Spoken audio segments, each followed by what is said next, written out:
we're going to take off the EGR valve and clean it. I've got an E-Torx, the size is E10.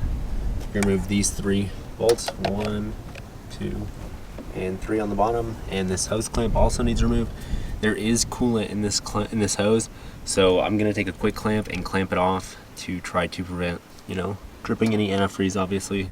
When we wake, hear the birds and see the sun. Side by side our fears are done. Oh, the good times just begun.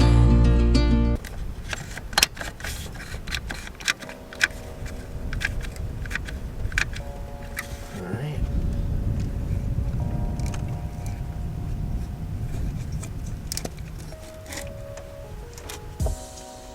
Here's the electrical connector.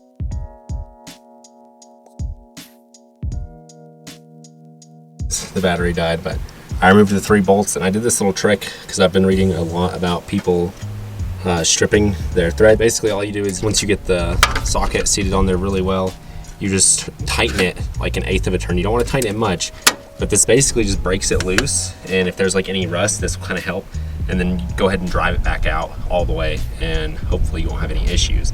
All mine came out really easy. Now the only issue I've had is actually getting the EGR valve off itself, so sometimes they get pretty stuck. I've sprayed some PB Blaster around the edge, and I've taken a hammer and kind of lightly hit this down and then back up to tilt and turn the EGR valve, and by doing that, I'm not sure if you guys can see, there's a little gap. It's basically the only 2 parts that stick out that you can really hit to try to whack it on loose.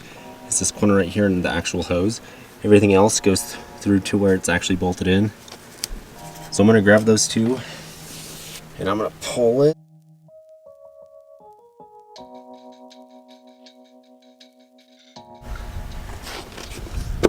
Oh, there we go.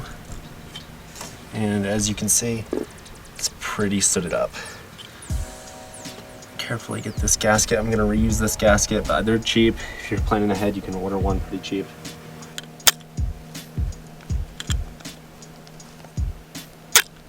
Does seem to be functioning just about right. If you have one that's misfunctioning, it'll stick when you go to open it.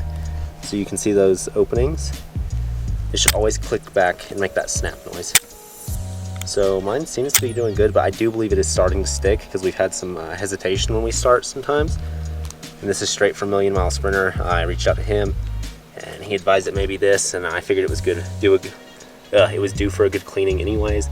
So I'm gonna take a box and a plastic bag and use some of this foam degreaser, super clean. I'll show you guys that process.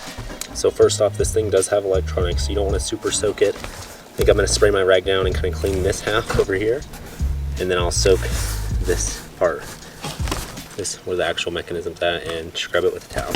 A box with a trash bag with another box kind of set up. I'm trying my absolute best not to make a mess at a campground and keep this really well contained, and I think this should be perfectly fine. Using a screwdriver and a rag, I did my best to clean off all the buildup. As you can see, it's actually silver instead of black now. When reassembling, feel free to slap some anti-seize on the EGR valve so you don't have to fight to get the valve off next time you clean it. To reassemble, just follow the steps backwards. Don't forget your gasket. Thank you guys so much for watching our video. Hit the subscribe button if you got any value. Give us a thumbs up, and we'll see you guys next week. See ya.